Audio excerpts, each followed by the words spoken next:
നിൽക്കണം. അവർ വരണ്ടാന്ന് പറഞ്ഞു. ഇപ്പം സമാധാനമായില്ലേ? വലിയ ആഗ്രഹമൊന്നും വേണ്ട കേട്ടാ. മേടിച്ചവിടെ കൊണ്ട് കൊടുക്കുക. അതൊക്കെ ഊരിച്ചിട്ടേ നല്ലൊരു അവസരം എടുത്തിടാം.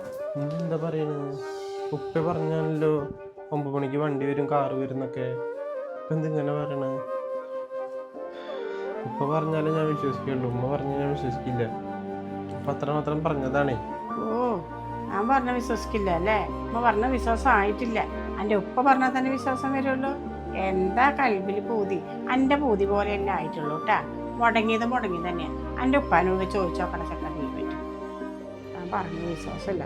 നീ അങ്ങനെ ലത്തീങ്ങാനിന് പഠിച്ചിട്ടേ ഒരു 19 പവനും 1 ലക്ഷം രൂപയും കിട്ടാനുള്ള ഇതൊന്നും നിനക്കില്ല. നീ അങ്ങനെ സൂഹിക്കണ്ട. എന്തിനാ അമ്മ എങ്ങനെയൊക്കെ പറയുന്നത്?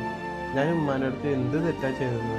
ഈ വീട്ടിൽ എന്ന് കയറി വന്നോ അന്ന് മുതൽ ഉമ്മയൊക്കെ എൻ്റെ അടുത്ത് എന്തിങ്ങനെ പെരുമാറുന്നത്? സ്വന്തം അനിയനാണ് ഷമീർ.